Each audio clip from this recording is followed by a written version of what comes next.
Greetings, one and all, and welcome to our live review of Star Trek Picard Season 3, Episode 9, Box. How is everybody out there doing? Yes, we went with a short intro because we have a lot to talk about and very little time to do it. There is a lot to unpack in this episode, and I'm absolutely blown away. So I'm sure some other people might feel differently than I do, but we're going to get to that. Not just you. I saw Klobby's review, his short review on Twitter. He said dog shit. Yeah, it's donkey. Donkey! They put some shine on the old girl. But, okay, so... I want to welcome Arwyn Avalon to the panel. Good morning. How are you doing? Good morning. I'm fine. Y'all look at my tagline. That's all I'm going to say.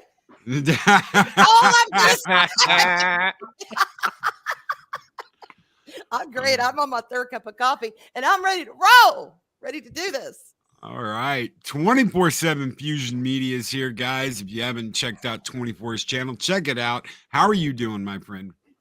I'm good, man. I'm good. Just wow. I'm just happy to be here, man. Just hopefully everybody out there in the chat's doing well. Hopefully everybody on the channel. Good morning, everybody. Hopefully everything's good. This is an interesting episode. So I'm good, man. I'm just happy to be here with y'all and ready to get into this episode. Good morning, Mark. Good morning, Mark. Good morning, everybody. We will do a roll call here in just a minute. Dave Bob, the rooster in the hen house, my co-host. I'm going to tell you what. This thing right here, I'm going to give it a extra half a point, and it's not going to be for what you think. Yeah, we were talking about that backstage. Lighting, apparently. Is the key phrase this morning. Roger Athay, good morning. How are you doing? I'm doing well, Loki. It's great to be here, and hopefully you all enjoy our review of what is, in my view, the best episode of this season so far. Wow. Rambling Canuck, the Rambling Man from Canada. How are you doing, my friend? Well, if you don't mind me having a quick second of self-indulging, food poisoning tried to take me out this week. It failed. I'm here. Bite me. Let's burn it down, Loki. All right. Well, we're going to get the ticker up. I want to welcome everybody. Before that, Chris Persia, good morning. Shooter, 8323. Good morning. Snorta Poopus Cuber, my favorite polar bear on YouTube. Good morning. Adega Outlaw, the mad doctor of disaster and destruction, says 1 Twinkie, 1 sausage, and 3 cups of coffee. The world is now in danger. From the fire, Arwyn Avalon in the morning. Damn straight, Adega. You know it. I am ready to go. Chris Persia, the wrench of wrenches, is here. Good morning, Chris. Larry. We are Gene Roddenberry. We preserve his vision. F this Kurtzman Belt. Good morning, Larry. Fired up and ready to go this morning. Keely Chow, Roll Tide, my friend. Roll Tide. Hope to see you this next weekend at Retro. Oh, Monkey Jeebus, what is up? Good morning, Monkey Jeebus. Hope you are doing well. Bill Barkley, good morning. Nobody's hating on it yet. We'll get there. Gary Banjo Sandwich Worthington, good morning. Psychodorf 9. How are you doing, my friend? Yeah. Sean Estep, what is up? DJ Ronnie G, good morning. Bud Badassner, good morning, my friend. How are you doing? Good to see you. Dean Krantz is here.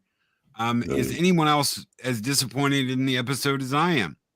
We'll find out. We will find out. Dave G Sound is here. Good morning, my friend. Hope you are doing well. Good to see you. Sean Estep, what is up? Good morning. I know PJ was here earlier. Good morning, PJ. Oh, wow. Leia Rose, good morning, Leia Rose. How are you doing? Thank you for being here. Leia, Lord Thoth, what is up? Good morning, my friend. Larry, really quick, let me get these out of the way. Larry gifted 5 Loki's Mornings of Mischief memberships. Bill Barkley got one. Etu Brute got one. Fenrir Fire got one. Michael Gonzalez got one. And Don Hayes was gifted a membership. Thank you so much, my friend. Larry, for your gift of the memberships, guys. We're going to be doing a membership stream next Monday. So I hope to see you all there. Shum with $10 super chat says, sorry to disappoint everyone, but that was not the D. She was destroyed at Veranda 3 in a stupid plot contrivance. This one was LaForge Kit Bash, the Franken D. Franken D. We're going to talk about that. Thank you so very much, Shum. Psychodorp 9 with the $5 super chat. I'm just here for friends. I couldn't give a square bio dump about Star Trek anymore. My goodwill doesn't. Thank you, Psychodorp 9. Thank you for being here. Whether you like this stuff or not, there is no ill will. Whether you like it, whether you don't like it, those are your opinions. I completely respect them. I respect why. That's why Dave Bob's here. Clobby knows he's always invited. He can always come to one of these. But it'll probably be me and him going back and forth. And that'd probably take up the whole damn stream.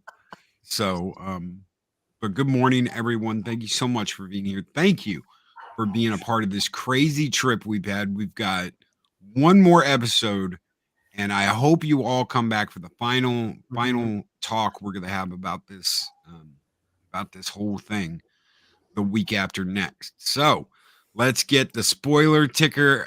Son of a bitch. Oh, Mike, what are you doing to me? Spoilers.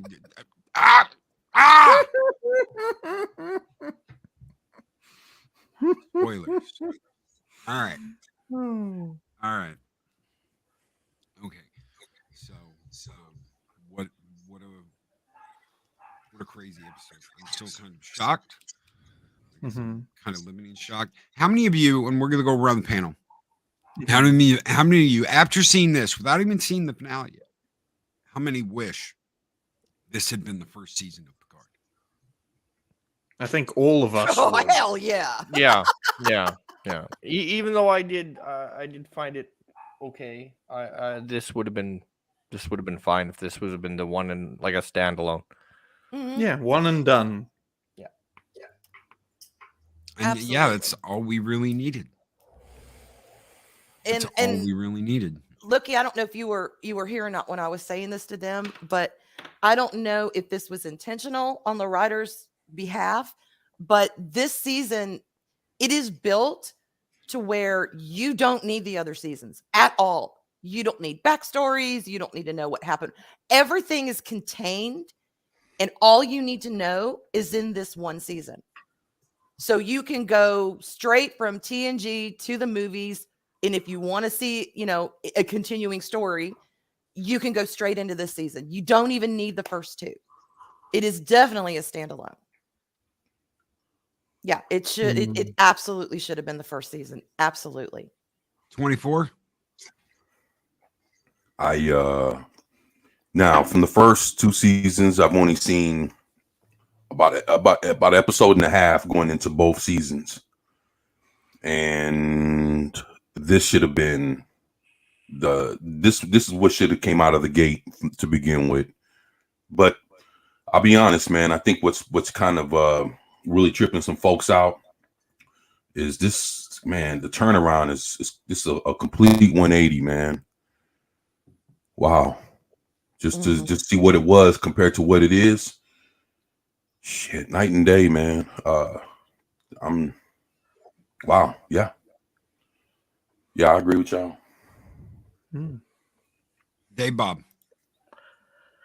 Well, it's head and shoulders above 1 and 2, but that's not saying a lot. I love you, Dave Bob. You're so consistent. It's just, to me, this season, while it hits some of the right notes, it's mostly contrivance and member berries and Easter eggs. That's my opinion. Ryan. Oh, well, my first thought for this episode and for this season as a whole is, where the fuck's Alex Kurtzman gone? We Because hung I've him out the seen- window.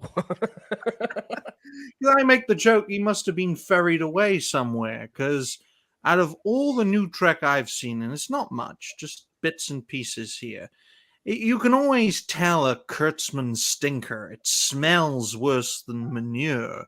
But for this episode specifically, folks, I didn't think it started off very well, but it slowly but surely warmed me up, as it were. Unlike with episode 7, where I thought it started off quite well and then went downhill after the start. So yeah, I think this is the best we've seen so far, and hopefully episode 10 will be the cherry on the top. But then after that, folks, peak new Trek, Kurtzman's manure will be everywhere again. And yeah, I'm gonna get my parachute and get the fuck out of here when that happens. As it were. Rambling. Yeah, I mean, this season has been fixed a lot of the main like some of the complaints that we've had over the years, especially with Picard season 1, season 2. So if this would have been season 1 coming out of the gate, it's to me it's there's problematic. If this is season 1, there cannot be a season 2. No. You just Right? take the first 2 seasons out and you do this as a Right, standalone 10 because episode. if you Yeah. have, miniseries. if this is season 1 and then there's still supposed to be 2 more seasons after, it's like you've blown your load and now you're going back in for seconds in 5 seconds. That's not happening. Right? I'm sorry. No. So No, I yeah. agree. Sci-Fi Cola has a $5.99 pound. That pound, Ryan? Yeah, like a pound. euro. No, that's Euro. Euro. With a €5.99 super chat. Thank you. Sci-Fi Cola says, with the Rowan Picard reunion previously, it was done way better in the relaunch books, Avatar Parts 1 and 2. It's clearly heartfelt and intelligent. Thank you, Sci-Fi Cola. Good to see a European watching. I hope you're doing well. Although I'm British, we're not technically European. Oh, Fucking Mary! right. Robert was on the edge of the bed cheering like a schoolgirl with this episode. He loved it. And it Yeah, was fun especially to a see. certain dry dock scene right at the end. So as the cat's out of the bag. So let's just talk about that. We won't lead up to it. Mhm. Talk about the things we loved about this and the things we hated. You see the Enterprise D. Yes. Those people that are like, how the hell is the Enterprise D in this when it was destroyed? The saucer section, obviously, they call it a soft landing. I don't think there was anything soft about it with the No, that thing was tore- shit. That thing was tore the crash landing. hell up. Soft belly landing. The saucer section obviously survived. The engines were gone. They didn't take all the parts or anything in space or any shit like that and put it back together. They used the engines off of a decommissioned ship, so the engineering section is different.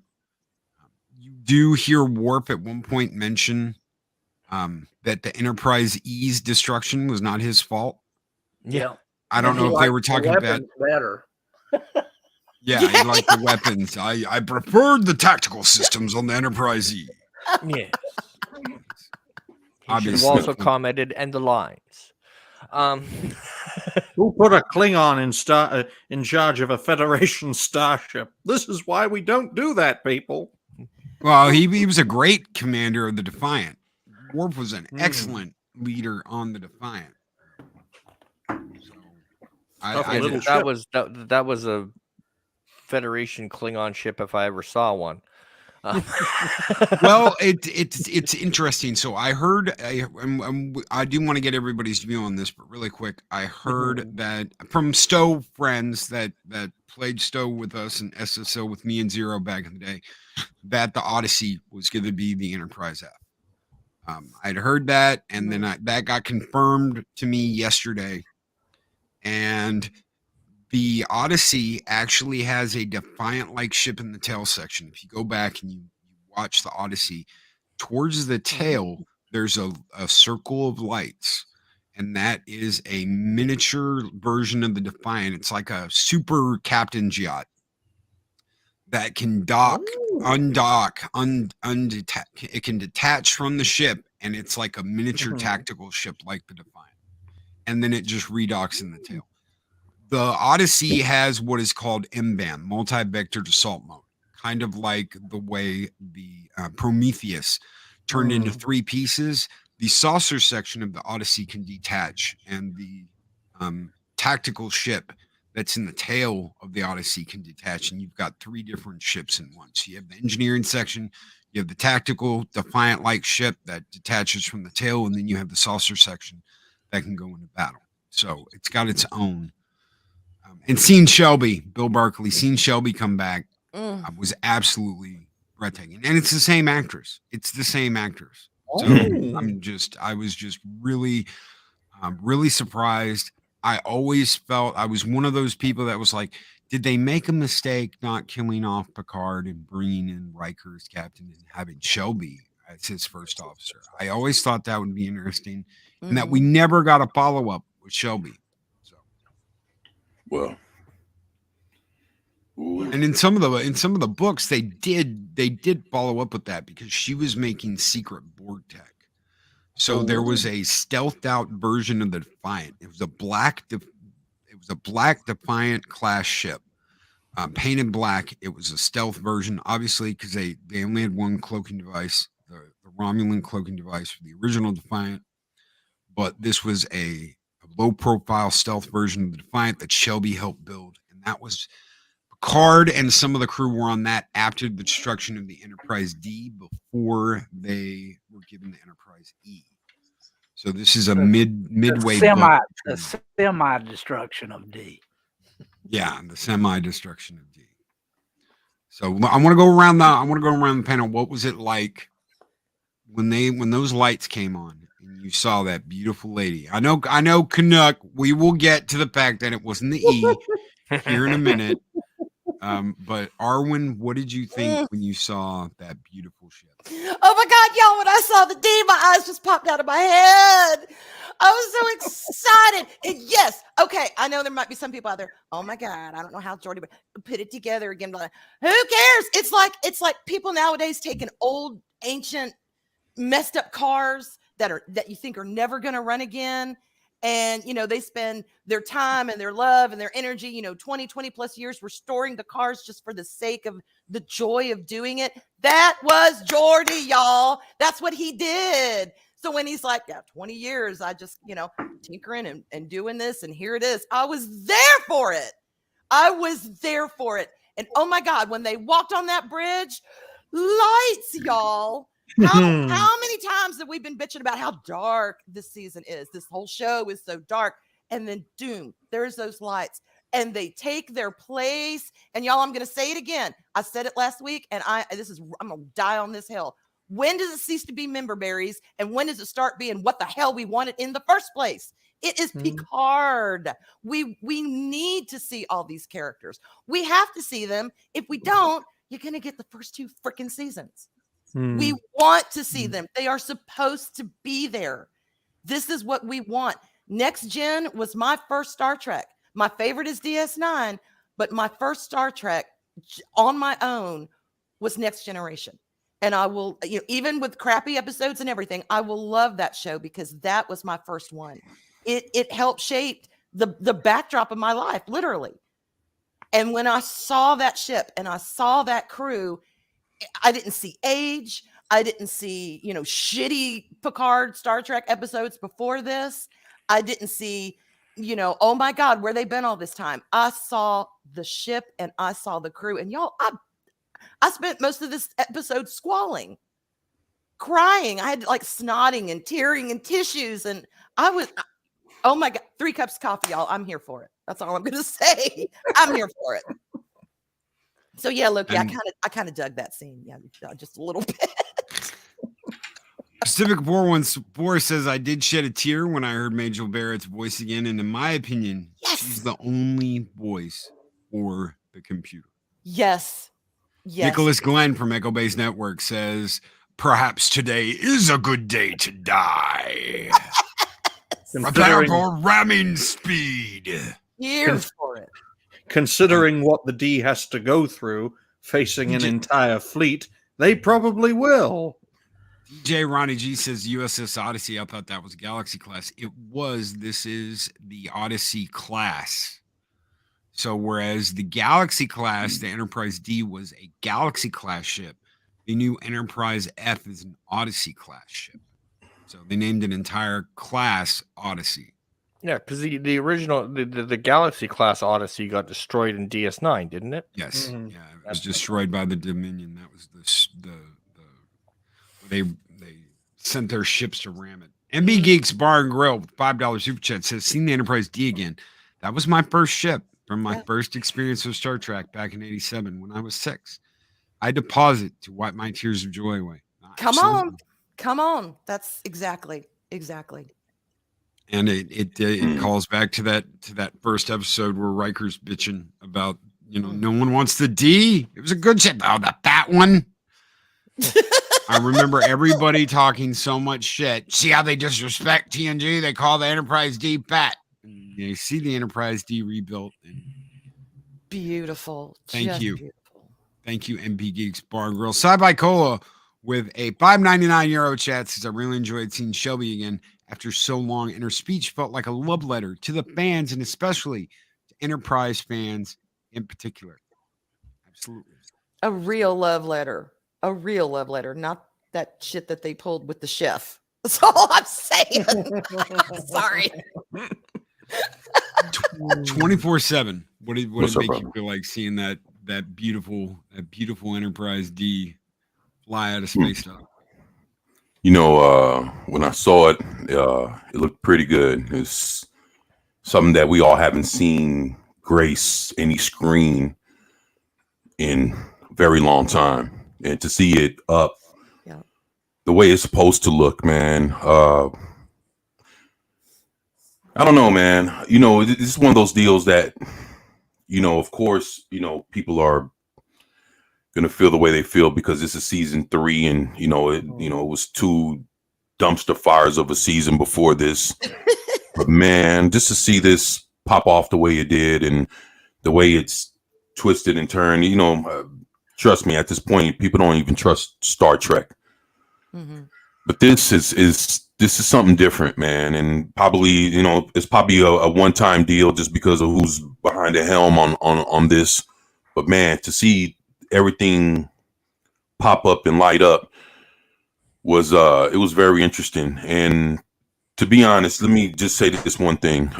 When I heard Arwyn crying, and I'm not trying to be funny about nothing, I'm being serious. When I heard her cry, it made me realize that that's why we are so fucking mad and fired up as a fandom, because a little piece of us inside is fucking crying because of not just over Star Trek or Doctor Who or DC or Marvel or He-Man, and we can go down the fucking list, even down to Sesame Street.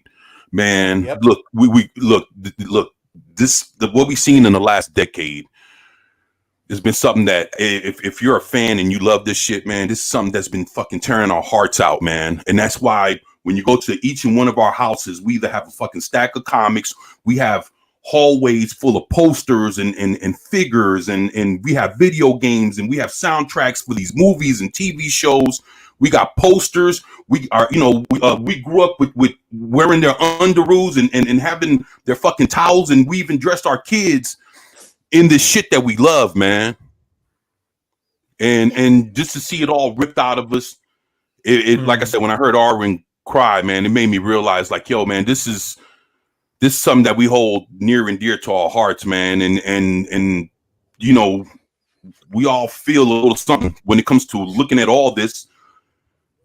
And it's good to see something that's been to a lot of us disgraced try to pull itself out of a fucking dark hole, man, that made us look at the whole franchise like it was shit. I mean, from Discovery to everything else that got us to this point, I'd have to say, man, it's good to see somebody, like it was like when I heard Arwyn, it was like it was a hurt to know that how bad this thing fucked up, but she was also it was a relief to see something good, like something memorable, something that you can hold on to from decades past, that made you feel something. And I just looked at it and I was like, you know what? The way she feels right now is how we all feel a little bit deep inside, man. And I was able to understand that without saying anything. I was like, I heard her and I was like, damn, this is some real shit, man. And that's why we're all fired up when we see everything that we love get destroyed. That's why we are the way we are, man. And like I've always said, if there's one thing that has us together is the fact that we've seen all our greatest franchises destroyed. Of course, we love them, but what unifies us is that we're standing up to us seeing this shit getting mistreated the way it has been, man, and that's what unifies us more than anything. Mm-hmm. Well said, 20. 1,000%. 1,000. And I want to address what Shooter has said here. There is a quote from TNG when Picard is talking to Scotty. And I do absolutely agree with what you said. The D was never a good design. It was slated for a 25-year refit program over the course of 100 years. It had 4 minor refits and 2 major refits before it ever got to 25 years old. There were problems, and those problems had to be worked out as the ship grew and as the ship met certain expectations or didn't meet those expectations. But Picard says to Scotty on the bridge of the Enterprise, this is a great ship. It'll fly circles around my old ship, the Stargazer. It'll do this. It'll do that. It's fully automated. You can do all these amazing things. But I'd give anything to be back on the bridge of the Stargazer and in command of it just one last time. And that is exemplified in this episode. So they were the crew again. Mark Dame Plume Tower does a $1.99 super chat, says, damn it, they killed Captain Shaw. We're going to get to that because I was absolutely looking forward to this. Shooter 8323 with the $2 super chat, Australian, I believe, says, nope, can't support this. Sorry, y'all. Don't be sorry. Don't be sorry at all. It's completely, I don't hold that against you. I do not in any way, shape, or form hold that against you. When I went into this, I said, I'm going to give it 4 episodes. If it doesn't, completely surprise me, I'm going to turn it off. Why? Because they have stabbed us in the back. They have spit on us. They have treated us like garbage. They have said the fans, we don't care what the fans want to see. We're just going to do this and that and that. And this is not that, because there very much is a bunch of things that lifelong fans of Star Trek want to see out of this. And that is my opinion. Dave Bob, what'd you think, man? Tell us what you thought when you saw that ship fly out of space dock. Well, I'm a mean one. Mr. Grinch. I love you, Dave. Dave Bob, you hang out in front of my local Giant Mart. What are you talking about?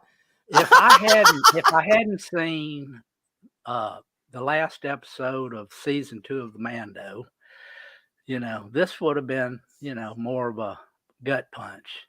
But I will say I gave it an extra half a point because they actually lit up the freaking bridge. Yeah. It was light enough to see. I didn't have to squint. I didn't have to guess. I didn't have to do anything. And oh, by the way, I like the carpet. So does Jean-Luc. Yep. Steve says the thing is the D looked too pristine. It never looked that good, except in Generations. And why? Because they went all digital. The ship in Generations is not a model built, like what was it, 1/8 or 1/16 the size or 1/100th, whatever it was. It wasn't a model that was built. It was CG'd. And that's exactly what they did in this. It's not a model flying out of, model of space dock. It's just a computer generated Enterprise D. It's a cruise liner in space.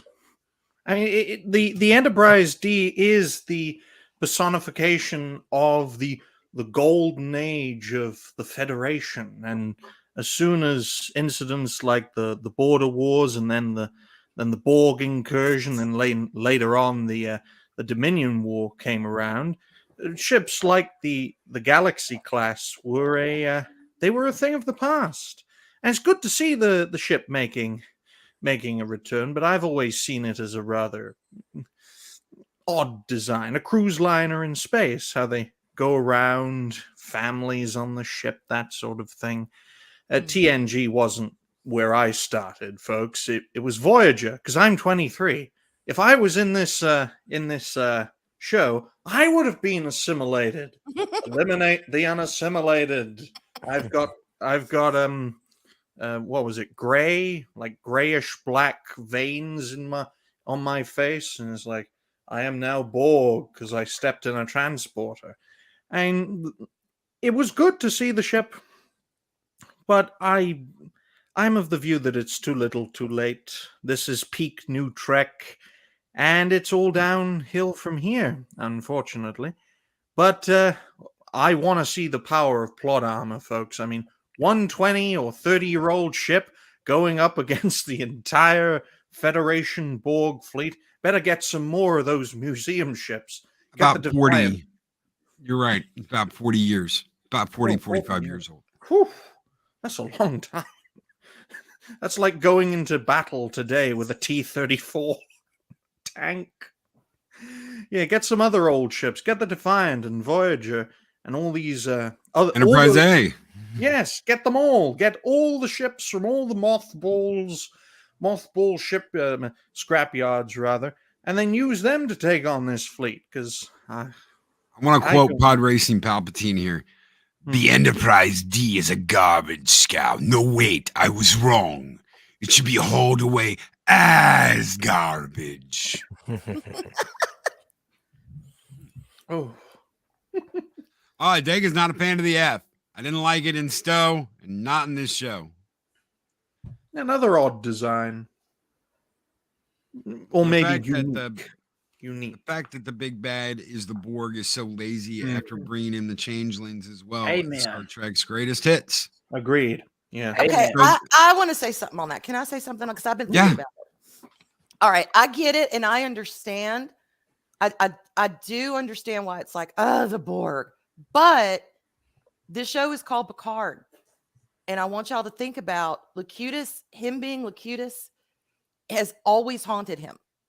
It is an unresolved story in his life. And we are seeing through Jack and through, anyone that comes back to Picard and is like, yeah, motherfucker, it's your fault that I lost my crew, or it's your fault. And he never has anything to say about that. He wants to say he's sorry, but what can he say? Sorry would never be enough. And he knows it wasn't his fault, but at the same time, he did it. You cannot escape that. But the point is, we're seeing he is having to face this now. It has been passed to his son.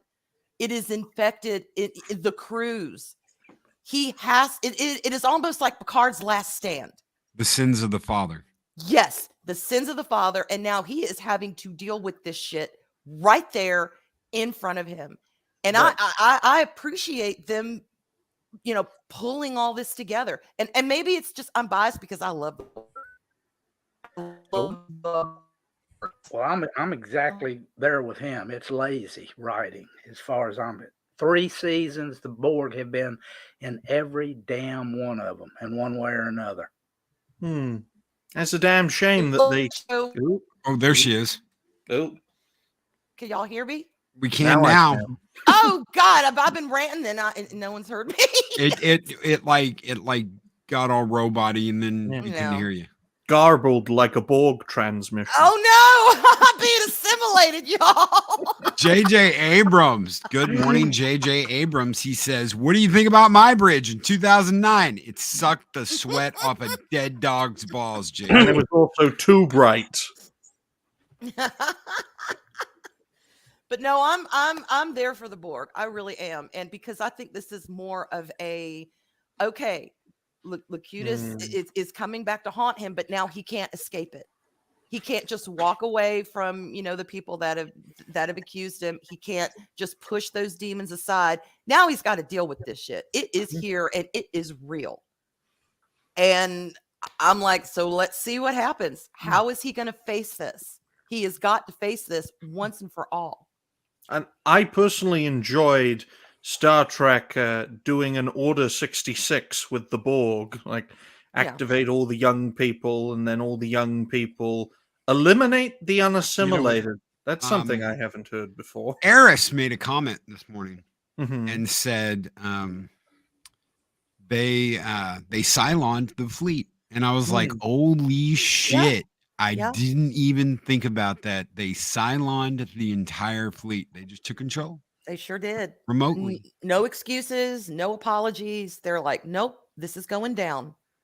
This is Brundleborgs.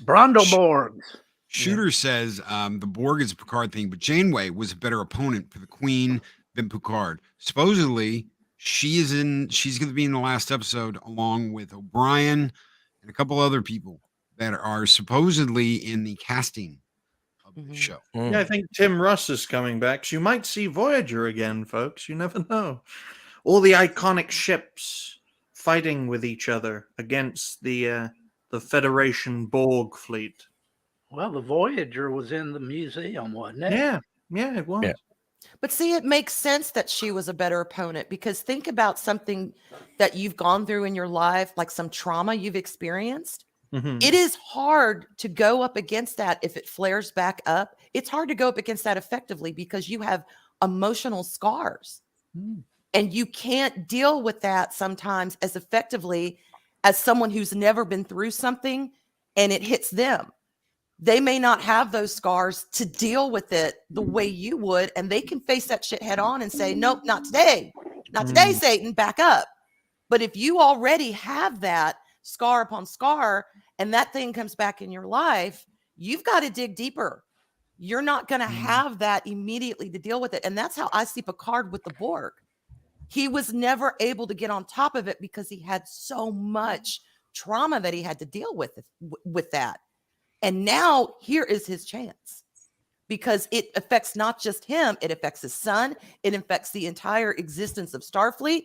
It's taken over the crew. He has no choice but to nut up and deal with it. Right. So it kind of makes sense why Janeway would have been, not today. I'm going to get you. And he's like, oh my God, here it is again. But now he's back in a corner. He has no choice. And where's Janeway during all of this? Is Janeway going to try and get to Voyager? Because we know Voyager's at the Fleet Museum. And we're going to see the real Tuvok and Janeway? Maybe, but I mean, Geordi did say that this was the only functional ship left that isn't connected. Yeah, the Enterprise is Starfleet now. They probably took the dilithium out of all the other ships. Yeah. But Canuck, yeah. Tell us what you thought, because you're the only one left that hasn't answered this question, even though Mary kind of answered a couple of things. I'll touch on the board, but I'll touch on the Enterprise D first. So when they first opened up, and I'm like, is it the E? Because of course that's my first jump. And of course, no, it's the D. All right, fine. I'll settle for the old girl. So they come in, and you're looking at it. It's like, okay, everything looks somewhat right. Okay. How the hell did they get the saucer? Geordi explains the saucer. They had to pull it off the planet for environmental reasons. Hello, 2023. But anyway, so I had to pull the saucer section off the planet. Okay, cool. And then they get up and they open up the turbo lift. And my first thoughts, and I said them very loud, if you have a dark bridge on my ship, something is going flying.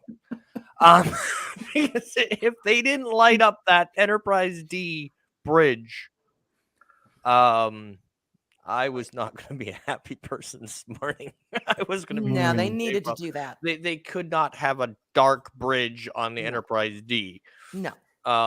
It just, no, you don't. No. I don't care if it's on backup power. You do not have a. Anyway, so Right. once they got that over, and I was like, thank God. And everything looked good on the bridge. Everything as far as set wise, it looked good. And then once she come out of dry dock, I was like, fucking A. But you know, the old girl's gonna come back to kick ass one more goddamn time. Against everyone else. Mary just said, then his arms started flailing. It was a Absolutely. good moment. It would have That's been right. worse if it was the E. If it was the Enterprise E in that dry dock. Oh my goodness. I don't think I would be off the ceiling yet. Because Enterprise E was my favorite. But every damn movie they tried to destroy the poor girl. Bastards. Yep. But and as far as the Borg, one of the main criticisms of Star Trek Picard back in season 1, there were many, but one of them was that there was no storyline that tied anything together. The only one that has survived through season 1, season 2, season 3 is Rafi. the Borg. Oh, yeah. Well, Rafi, too. Rafi Rafi's too, been but I cool. mean, Oh my Rafi is God. Rafi. I mean, Jesus, we had Wesley Crusher for how many seasons? Mm. I mean, he Good didn't point. get space docked. I wish, but you know, he didn't get shoved out an airlock. We had Wesley for how many damn seasons of TNG? 5? but- I don't know. 5, 4. Yeah, a lot, knows? too many. Really quick, Mark Davenport Tired Traveler says, took him out of our misery. Mark Davenport Tired says, damn it, they killed Captain Shaw. We're going to get to that, Mark. We're gonna Yes, get to but that. I And- will say this on the Captain Shaw spot. But what a line to go out on. Ah. And is he Mm. actually dead? Mr. Well, Tickle there's Trump that. with I mean, this is Star $2.20 Trek and Canadian sci-fi. super chat says we saw Shaw dying, not die. Writing Yeah. can undo that. And that is absolutely correct. Maybe 7 assimilates him. Adega with $4.99 super chat says, bet they wished each ship hadn't been pulled apart now. A nice genetic bomb would be helpful. Yes. Indeed. Mm. Yeah, to stop all this. So really quick, because I know we've got a lot to go over. And we'll try and go as long as we can this morning to get all of this out. Shaw. So I'll start this out. I hated him. The first we meet Shaw, and I absolutely hated him. I was like, he's smug, he's arrogant, he's everything wrong with the first 2 seasons of Picard. And the more I got to know Shaw, the more I was like, you know what? I like this rogue son of a bitch that just won't put up with shit. No, great. We're all going to die now. Thanks, guys. Thanks, you old 2 farts. Thanks for getting us in this mess in the first place. Why do you hate me so much? Oh, well, let's see. I was at the Battle of Wolf 359. I was in an engineering ship. There was 1 escape pod left. There were like 50 of us, and I got picked to be on it. Why me? I'm just a damn ensign from engineering. Why me? And I'm like, oh, Mm-hmm. okay. The fact that he originally hates being saddled with 7 of 9, and the more they work together, the better their relationship becomes. It's character growth. And what has Star Trek missed? What is one of the key things Star Trek has missed? Character growth. Character growth. Why? Because, oh my God, Mikey Spock is the bestest ever and doesn't have to get any better because she's the queen of the galaxy. Oh my God, I know everything. I am everything. I am one with everything. Oh, it's insufferable. Yes. That's why they sent her hundreds of years into the future. Let the future deal with this bitch. Just stay there. Yeah, I agree. That's when he is talking to Picard and he's basically saying, "You're the cutest, man. I don't care. You know, I was there. I got it. I got it." And, you know, same as Loki, I thought he was the biggest douchebag ever. Those first couple episodes, I'm like, oh, if he just stays one note, bleh. But then I kind of liked again, him from the start. kindred spirit, Dave Bob. But no, I grew to I fell in love with that character. I did. I'm like, I see where, you know, after that story, it's like, well, again, you kind of can't blame him. You know, we all know Picard and we're all like, oh no, it wasn't his fault. It wasn't his fault. But think of it from someone's point of view where, you know, if Picard Locutus swooped in and just blew away your entire crew. And like you said, you're just this little nobody. Why you? It kind of shifts your perspective. And it would make me very untrustful of any kind of Borgy thing at all. So I got it. And then to see him, you know, become Starfleet basically, to kind of get in that line and to say, you know what, there's shit going down here. And then to turn to Picard and turn to Riker and these people with experience. And you saw that shift in his mind. And then when he got shot, I just was like, God, they're going there. They have developed this character to where we care about him. You know, we want him. We're rooting for him to survive. We're rooting for him to you know, be the captain. We're rooting for him to, you know, become part of this crew, not just that captain over there, but to become part of them. And to see that I was like, no, but they're making bold choices. Now, whether he survives or not, we will find out. But even if he doesn't, I love the character now, and I will grieve and mourn him. Mocking draws with $5 super chat says, Mikey Spock, I am all the Starfleet. All your ships belong to us. All your ships belong to me. War Monkey makes a really good point. I saw Loki crying, not me, Loki, but Loki in Marvel, after seeing his future, and I lost interest. That's Avengers Loki. If he saw his future, he would have said, fuck that! I'm not going out that way. That's right. That's right. No, that is absolutely right. What was the other comment I wanted to know? Oh, Shooter says, convince me it is good. Noting I'm an RM Briggs Clobbering Times disciple. Impossible. This is not good. This is not Star Trek. I cannot convince you. So, Clobby, me and Clobby have disagreed over some of this, but Clobby is and always will be my friend.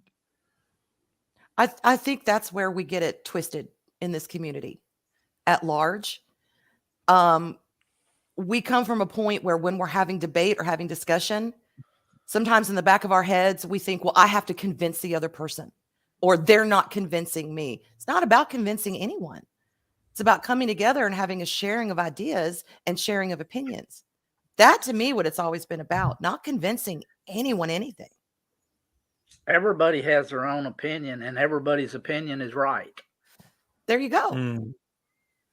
There you go. That's why we could sit up here, you know, and I'll use Dave Bob for an example, because I adore Dave Bob. And I actually, I've said this before, I adore his consistency. Dave Bob and I don't have to agree, but we have fun talking about it. Because, you know, I get a kick out of hearing him say, well, last week I gave it a 2.5 because of this. Y'all motherfuckers thought I was going to get a 1 or a 3. I'm surprised. 2.5. It's surprising. It's good. I don't expect, if Dave Bob came in here one day and said, y'all, I love this episode, I swear to God, I would faint back into my azalea bushes and I'd be like, oh my God, the world is going to implode. I'd be shocked. It would be cool, but he's consistent because he has a bar of what he considers good Trek. And I am okay with that. We do not have to agree. We have fun teasing and talking about it. And that's as it should be. I don't have to convince him. He doesn't have to convince me. It's okay. Magitech Mags, thank you so very much for the super sticker. It is the Hello. pair doing the rumble, saying, keep it up, lifting them weights, training. Thank you so very much, Magitech Mags, for that $5 super chat. I agree with you. To me, I want the respect shown. That has been my biggest problem with all of New Trek, is the disrespect that has been shown for the past. Oh, this ain't your daddy's Star Trek. This isn't your Star Trek. This is this person's Star Trek. It's not yours anymore. And this is much more. We know you cared about this, so this is what we are going to write this season around. And if I could erase the first 2 seasons of Picard and just go with this, I would do that. I'm going to buy the damn box set for season 3. I've already got the album. I've already got the album on pre-order, the vinyl album. So it's back ordered. But I'm going to reward this. Why? Because I've enjoyed it. Am I telling you need to reward it? Am I saying you have to enjoy it? No, I'm not. I completely understand if you don't. And I respect that. I absolutely positively respect that. Shooter 8323 with $100 Australian super chat says, I cannot expect this stuff. The only new Trek I saw was STD season 1 and 2. I hated STD. No Picard, no Strange New Worlds. I hated Strange New Worlds too. Shooter, I did. If you needed to bring in politics, it needed to be in a new universe and made explicit that this is a new universe. If that happened, then it would be less of an issue. Goddamn. I agree. Well with said. everything you put. That is one of the reasons that I still have such a problem with this season, is the dystopian future and you know the disrespect they show for Gene Roddenberry and his vision with how they portray Starfleet and the Federation. Yeah. But you know what's funny about that, though, is when you see them, and again, it makes you wonder if it was a conscious choice, because when you see them on the bridge and those lights come up and you see that crew, it's like for the first time you feel hope. You see you feel home, and you see it's like, were they leading to all of this? I don't know, but it almost feels like an intentional choice. We're going to make everything dark. We're going to make it seem, very dystopian. We're going to make it seem like it's one thing. And then boom, there you are. And you're like, that right there, they are going to come in. They're going to save the damn day. Because at the end of the day, isn't that what we want? Yes. Don't we want the crew to swoop in and save the day? I do. That's TNG, y'all. That's Star Trek. I want them to be the heroes, and they're always the reluctant heroes, but that's what we like. And Shooter, thank you so very much for that super chat. This one is just for you, brother. Skull!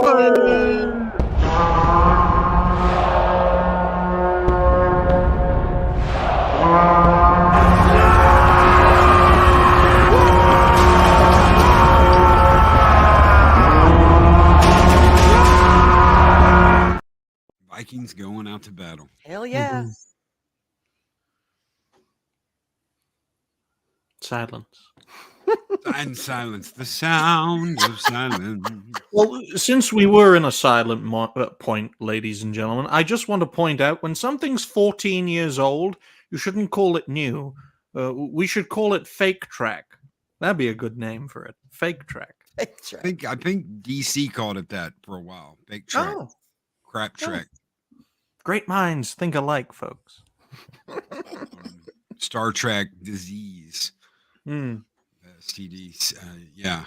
So Picard. There's been all kinds of wonderful names just for just for these shows, and Pee I hard. absolutely agree with all of it. And I understand why you would look at this and immediately go, "Nope, Yeah, I do too. I don't want to see it." Louis Sparrow, one of the longtime members here in Valhalla, said, "I don't want to watch it. I don't want to talk about it, Loki. I don't want to have anything to do with it." And hmm I absolutely understand her feelings for it because to her, they have done nothing over the last, what somebody just brought it up, 14 years. They have done nothing to show their love for the fan base, for their love of Star Trek. They have done nothing to show that. So I get it. Yeah. And this era, folks, could last up until 2030, contractually speaking, unless the company goes out of business. Considering how much money it's losing, that could happen. So this entire era could well last 21 years, which is mind-boggling. Although, getting back to this episode, I think episode 5 and episode 9 are the only episodes I would consider of season 3 to be good, as in not god awful or just okay meh. And 2 out of 9 isn't really a very good mark on a scoreboard, so to speak. Moons of Madness says JJ Trek works for me because it all spawned from that bad reboot Secret Hideout Dross. Yeah. Jar Jar Jar Trek. Well, it's even worse than that. If you really want to nail this down, where all of this started, not just Star Trek, but Star Wars as well, go back to Steven Spielberg. He hired KK. He took JJ under his wing. He taught both of these people how to conduct their business, and look at where we are at now with Star Wars and Star Trek. It's that simple. It all goes back to Steven Spielberg. But Loki, Steven Spielberg makes some amazing movies. He made some shitty flops too. Yeah, he did. He did. And both of those people worked for Steven Spielberg. Both of them. Right. JJ was his little apprentice in the making, and KK, and it's funny, JJ and KK, they both have the letters, JJ and KK. Both of them have completely decimated 2 wonderful franchises. Yeah. And Steven Spielberg, SS. So they all share the same. That should be a red flag right there, folks. If someone's first name and second name start with the same letters, your eyebrows should be going up to your forehead. Well, see, George and Steven were film buddies when they were young. They all started out in that group where they all worked together. They all had this idea that they were going to change the film industry and that they were going to bring about this paramount new dream of filmmaking. So they both came from the same place. That's why Lucas and Spielberg worked so closely together on so many projects. It's because they were buddies. Spielberg and Lucas avoided Indy 5. What does that tell you? Okay. Let's get on with the review. Okay, yeah, because we're almost at an hour. So we've talked about the death of the captain of the Titan. We've talked about the launch of the Let's talk about the Borg. Before we can I give my thoughts on Shaw? Yeah. Go ahead. So when Loki was describing Shaw, I thought he was talking about us. I'm sorry, I had to throw that in there, brother. Like, wait. Why are we going back to season 1? Anyway, that's an insider joke, and if you know the stream, you know the stream. But Shaw, to me, I kind of liked him, but I was kind of on the fence. As I thought he was going to be another one of these, come in, tell all the old people what they don't know what they're doing, and yada, yada, yada. But he grew on me throughout the season. And when he gets his death scene, I couldn't think of a better line they could have wrote for him. You have the con, 7 of 9. Yeah. If this would have been most of the other Star Trek and like the newer model, that would not have been the thing. He would have said something self-righteous and stupid. Right? But it was perfect. It was a perfect line going back to Kirk and Spock. It was the perfect thing that he should say at that moment. Not something that feels contrived, not something that sounds corny, not something that sounded stupid, but something that felt like this is what should be said at this point. And with regards to, you know, liking it, disliking it, this is Trek, this is bad Trek, this is, depending on who you talk to, will depend on what good Trek is. Good Trek to me is completely different to what good Trek to Loki is. Good Trek to me is different than Dave Bob, than anybody else on this panel, anybody in this chat. Yep.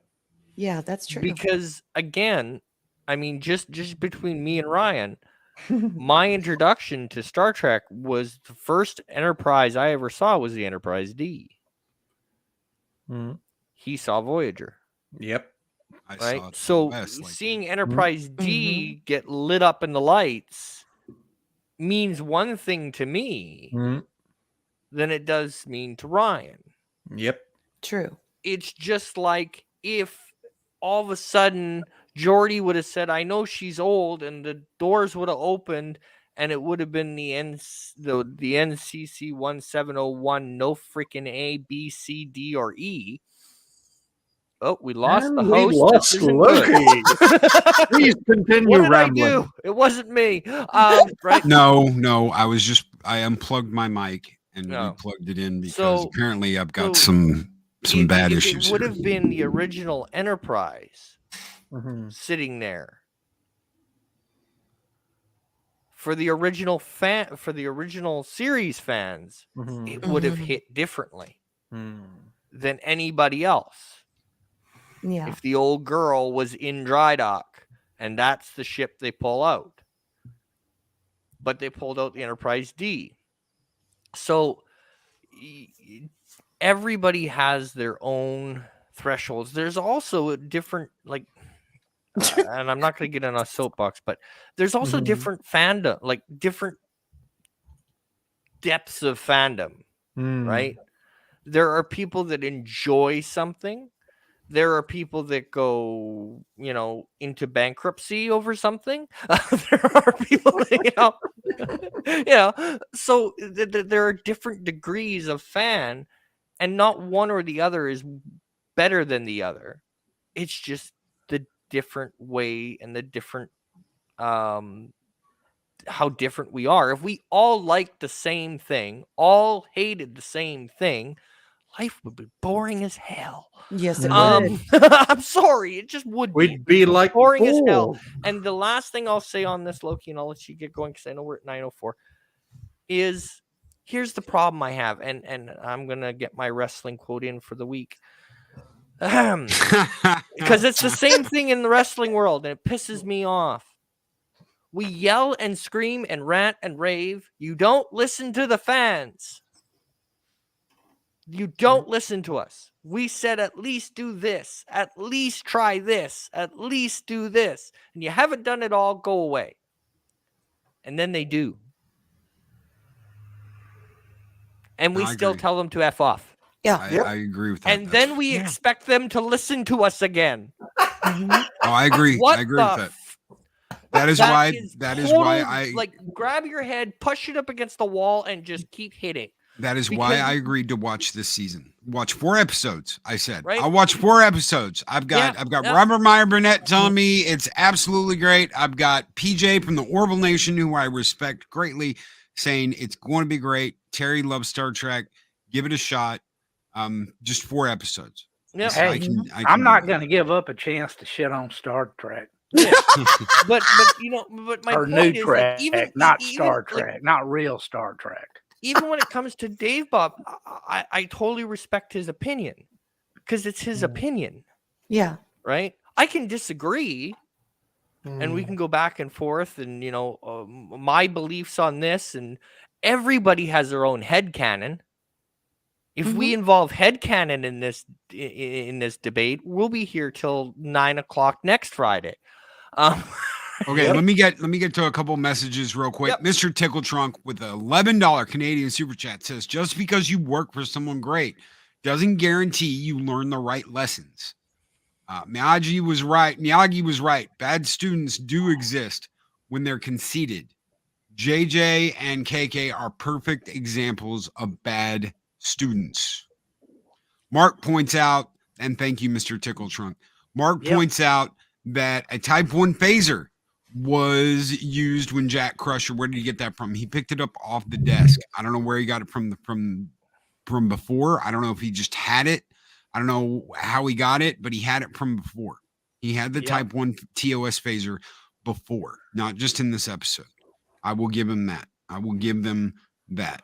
And Actually, one I more. think that's a Type 2 because it had the handle on it. Type 1 was the little Yes. small portion. Shooter 8323 says, if you like season 3 of Picard, I won't hate you. If I watched it, I would properly like it. The problem is, where do I draw the line on my beliefs? This is not a reflection of you. Okay. Louis Sparrow feels the same way. I know at least a dozen people that just won't watch it. And I have no problem at all with that. The only problem I have, Shooter, and I've said this before, is the people that are saying that they reviewed it and it's crap that haven't watched it. Right. They're reviewing it and they're reviewing what other people are saying about it, but they're not watching it. If you're not going to watch it, then you can't really review it. You can talk about your views just like you just did. You can say, if you like it, great. Not a reflection on you. I'm drawing the line here. That's fine. I completely 100% respect that. But if you're going to review it, you got to watch it. And there are people that aren't even watching it that are reviewing. Yeah. That's why I'm not doing anything with The Mandalorian, because I'm not watching it. So I'm not going to say anything about it. Right. Yes. Right. I absolutely agree with that. So let's go through final thoughts, what you thought about the episode. Obviously, the Borg are back and they're pissed. They've taken over all of the ships in the fleet because someone had the bright idea of interconnecting all the ships in this, we're going to have a unity thing with the ships. They're in trouble. The crew's back on the Enterprise D. They're going to save the day. Jack's a part of the collective. They did have the voice of the original queen. They did. Steer. And of course, they had the voice of Majel Barrett with the computer on the Enterprise D, and the fact that it called him captain. That is from the episode where Picard gives command to Jellicoe, and Jellicoe returns it, and you hear the computer say, reinstate Captain Jean-Luc Picard as captain of the Enterprise. That's why it says captain. I'll take a great deduction. But obviously, they can't get Majel to do that now, so they just use something from the past. But they've used a lot of things from the past. So I never give my thoughts first. I'm gonna start this off. I'm gonna give it a 9. I think this is the best episode in the show that we've got. I want to see what happens. I'm hoping they don't drop the ball. It does get a minus. It does get a point minus for me because there are still issues. And the fact that I saw Rafi, that's a half a point right there. So I saw Rafi for all of 5 seconds in this episode, and I said, nope. But you notice her and Seven weren't on the bridge. No, so they her were. and Seven have to still be on the shuttle. Yep. But the original crew, They were still in engineering, wasn't they? They were Yeah, still. they down were. in They were on the engineering. Titan, Loki. They stay behind. Yeah, Oh, were they. still I on the thought they Titan were in on the the. engineering.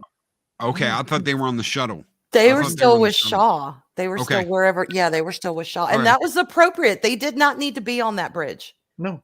No, they did not no. need to be there. That No. was the crew's moment. Nobody else needed to be on that bridge.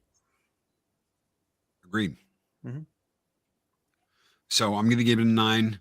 I think that this is respectful. I think that Terry has found respect.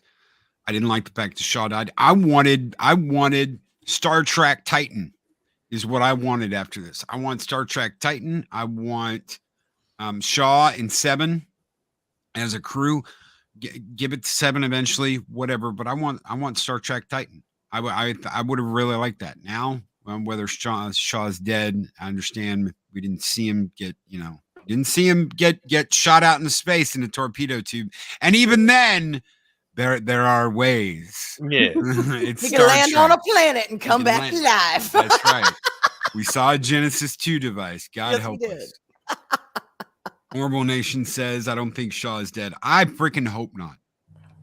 He'll be assimilated by Seven. I want a Shaw show. I want a show about Shaw. So I want a Titan. I want a Star Trek Titan. That's what I want after this. Damn it. I like the ship. I like the captain. I like Seven. I like both of them working together. Mhm. And good morning, PJ. It's good to see you. Mhm. Arwyn Avalon. The lady, the myth, the legend. She loves sausages and forks and hooting owls. Give us your thoughts. Let us know how it made you feel and score it. All right. Oh my God, my thoughts, y'all. I'm gonna start with my score and then I'm gonna briefly explain why, because I know we're limited for time. I am gonna give this a 10. And I do not do that. I don't give that lightly. I'm not giving it a 10 because it was perfect. It wasn't. There were some things that, could have been cleared up or could have been done better or whatever. I get that. But y'all, I'm giving it a 10 because of the way it made me feel. I watched this and I am not lying. I sobbed through it because to me, TNG and the other Star Trek that I love really did help shape the backdrop of my life. And there were times when I would go to Star Trek for just escape or for life lessons. When Riker looks at Picard and is like, "We are your family." That's how I felt. This is as silly as it may sound to some people who don't get what pop culture can do for us. This was, oh my God, I'm sorry. This was part of my family, y'all. Yeah. This was my family. And to see it be shit on for so long made me so angry and made me so unhopeful. And then to finally see this crew treated with the respect that they deserved, and to see them finally trying to honor them and to say, "Hey, we get it. These people are important to y'all. These stories are important." I was almost speechless. And so it's like, finally, how long do we go before we get what we want when we say it's too late? And I understand that to some people it's too late, and I respect that. I totally respect that. I do. And I understand it because I was on the fence whether I was going to watch this show or not. But I'm like, no, if I'm going to review it, damn it, I'm going to watch it. And I've watched no reviews on it. I want to form my own damn opinion. Good or bad, I want to form my own opinion, and I want it to stand on its own. But I loved this episode.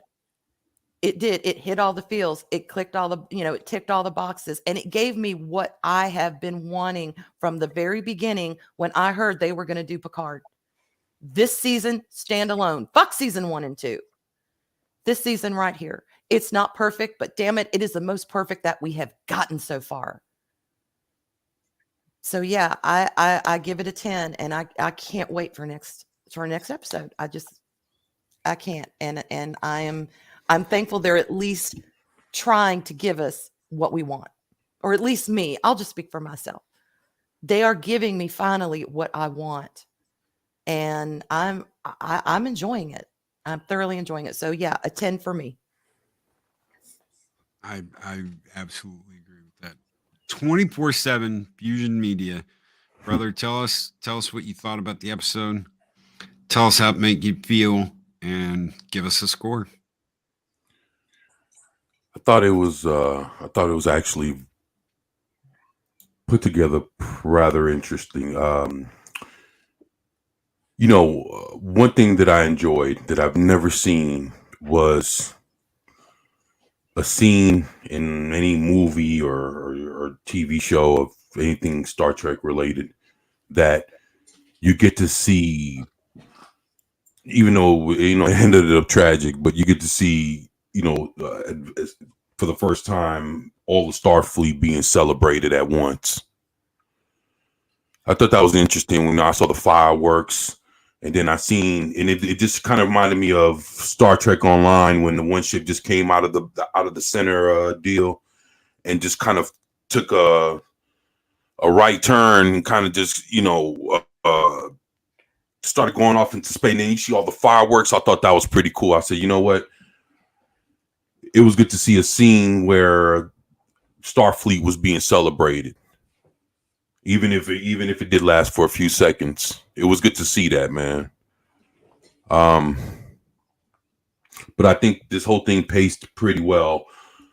I think the way it all went down, I already knew, like I said, this had to be where the big bad reveals itself, and then next episode will be the final confrontation. So we'll get to see how it all goes down. I wonder if it's going to be an hour, or will the episode be a little longer? Not sure. I don't know. I'm going to have to check. This is all being made for rebroadcast. So it's not like The Mandalorian. The Mandalorian could be 30 minutes. It could be 25 minutes. It could be 45 minutes. It could be whatever. It'll be 2 hours. Have all been the same, right around the same amount of time. Right. I understand that. All right. Well, I thought it was cool. It was good to see Enterprise D. I enjoyed everything. I was really just hoping that at the end of it, somehow Data can try to resurrect all the stuff that's sitting in that museum. In the museum, right? And Lord of Behold, when you see the whole thing, because there's gonna have to be some kind of big ass fight that goes off, and we're gonna see ships go down. We're gonna see things blow up. We're gonna see folks. I can just imagine what's gonna happen next episode. But one thing that I think would be the most jaw dropping thing that might not happen is to see fucking Kirk come out of that fucking museum, man, ready to fucking fight. I think that'd be the most amazing thing. Probably everybody would probably just say one thing or another, but if I see Kirk come out of that museum in something ready to go back in the chair one more time, I think I'll flip, man. That's when I'll fucking flip, man. If you'll ever see a moment of me flip, because I damn near flipped when I seen him in that one episode, man, and I was like, shit. I was mad because they didn't take him with them. When everybody beamed out of the museum, I was like, man, if Kirk wasn't on board, with Data, shit. I was like, man, that motherfucker need to go back and get him. But man, boy. But I tell you what, man, this episode, yeah, I get it. I'll give it a 9, man. I'll give it a 9. There was a lot of even though people don't like how it all turned out, there was a lot of respectable factors of it, and to see Starfleet in its glory, being celebrated, man. I like that. I thought it was special. And again, I never seen that, man. It was just cool, man. I even though it went to shit afterwards, it was good to see how it, see it all happen, man. But of course, we all knew it was gonna happen anyway, like everything going raw some way, somehow. But it was cool to see all that, man. I loved it, man. It was a good episode. So all right. And Big Geeks Bar and Grill with $5 super chat says, I became an IT tech because of Star Trek. Season 3 is, in my opinion, Star Trek. In my opinion, this is what we asked for.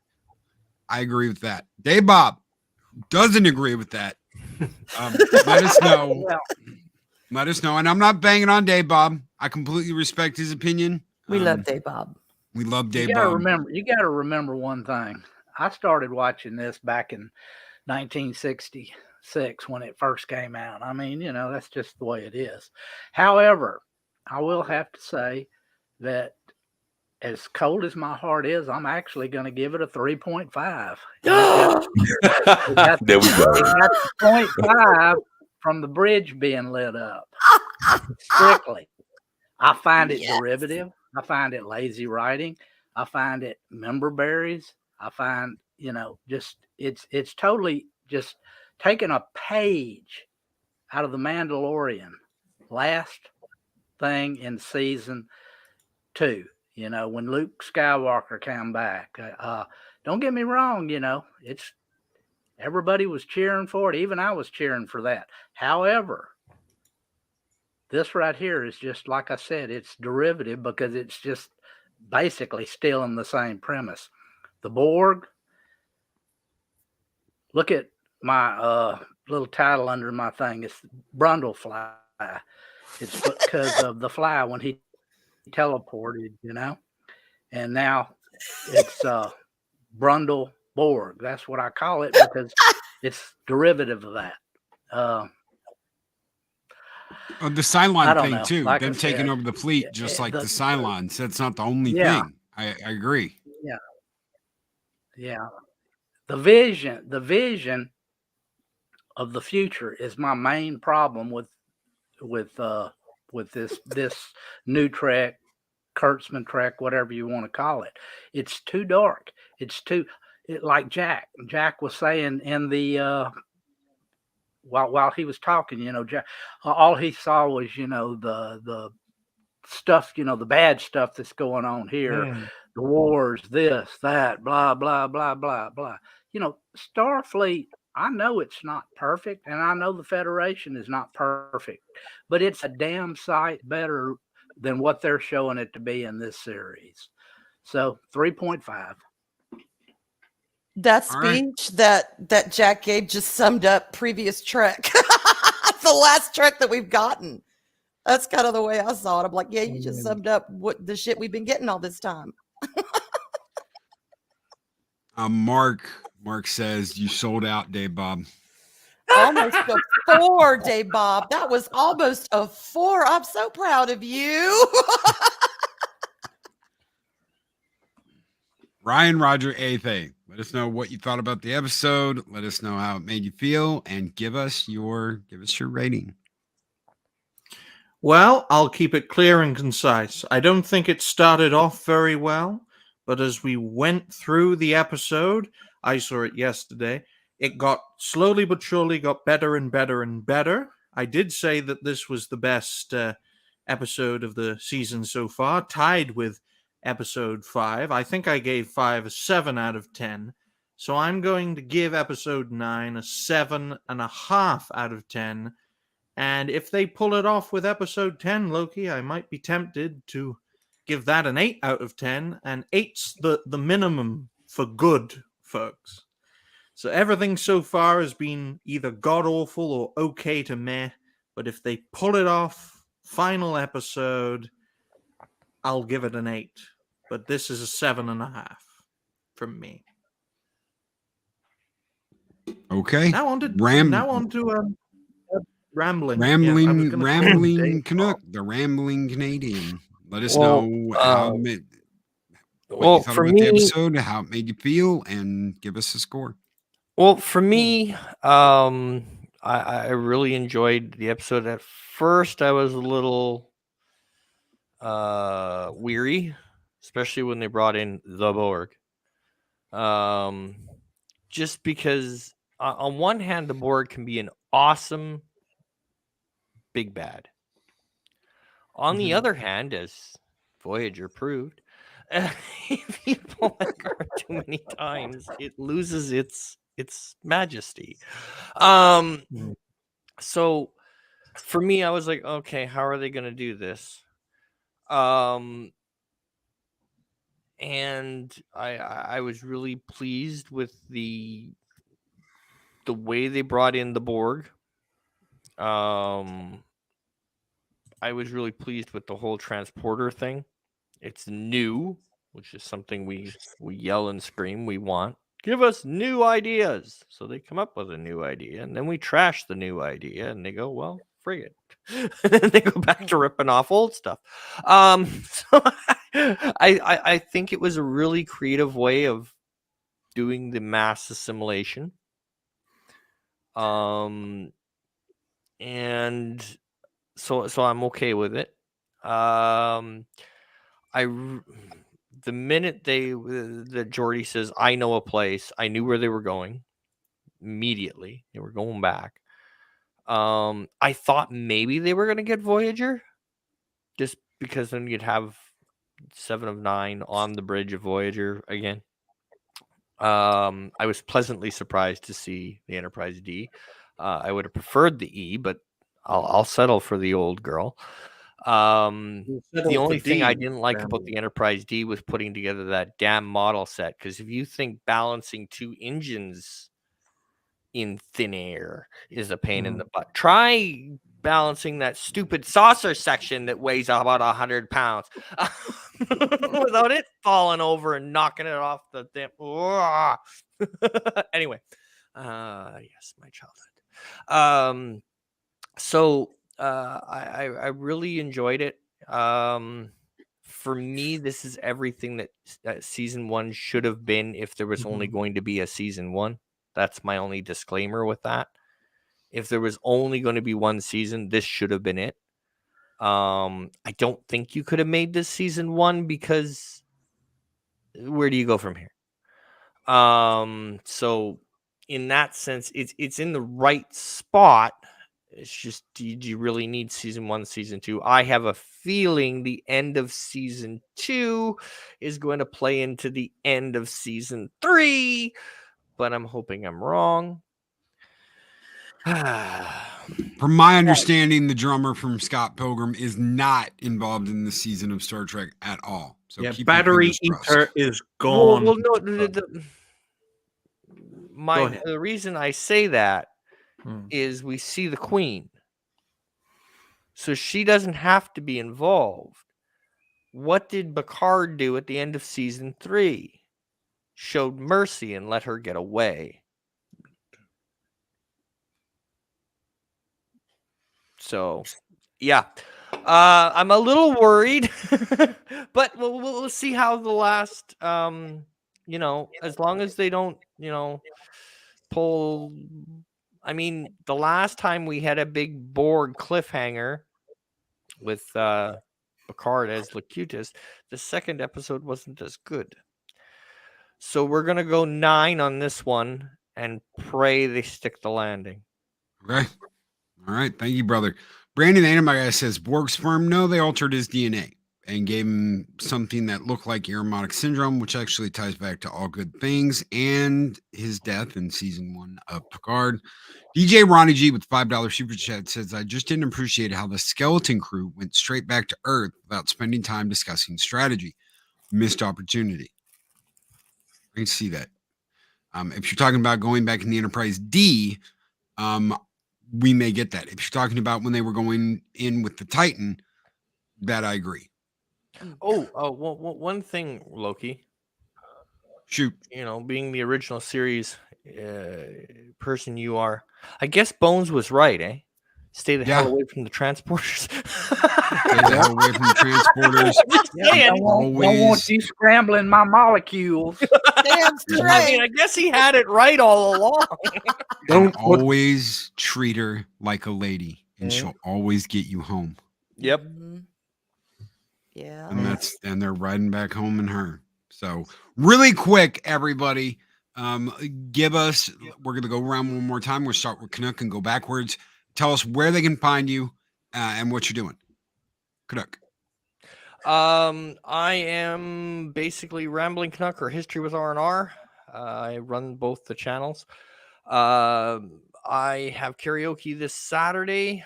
I don't think I'm streaming today. And then hopefully next week, all my streaming will be back up as normal. So I usually do 2 streams on Tuesday, 2 streams on Thursday, and then videos drop Monday, Wednesday, Friday. Sometimes it's just Monday, Friday. It just depends on my body and what I can do in 1 week. But with me being down, there probably won't be as many videos next week. But I'm hoping to get my my streaming schedule back up now that my health is somewhat back up again. Awesome. Thank you, brother. Ryan, really quick, tell people where you are and what you're doing. Ryan Roger Athay. I'll be making 2 videos for today. Reality-based, The History of Gaming, Episode 2 will be live at 11 p.m. UK time, where we will be going over the history of Activision with me and special guest Third for the Second. So that's where you can find me. My name, 2 videos, and reality-based. So on with everyone else. Day Bob. I'll be back here next Friday holding the line. All right, you gonna be there? You gonna be at the late show tonight? I have a sick grandson over here. I'll have to see. Okay. Hopefully we will have a late show tonight. 24/7 Fusion Media. What's up? Man, yeah, my name's 24/7 with 24/7 Fusion Media. I got videos that I'm working on and probably end up doing a live stream, the re-unboxing of Cyber Frog Red Planet. So yeah, All right. So that's what I got going on for today. But thank you for having me. It was a great time with everyone here. Thank you. Appreciate you being here, brother. The Lady Arwyn Avalon. Tell people where you are and what you are doing. You can find me on my YouTube channel. You can find me on my Twitter. You can find me on VacTube, Fat Stevens, my channel, and you can find me back here next Friday. And thank you, Loki, for having me on. I'm enjoying the hell out of this. So am I. I look forward to this every single week. So am I. I'm gonna miss it. I'm gonna miss it. We might have to figure something else out to do and try and keep everybody together. So guys, we may be back later tonight for the late show. I haven't heard from Mexican Iron Man yet. And I don't like to do the show without him. So wait a minute. Let's see. Yes. We're gonna start an hour early. So we're gonna start an hour early, and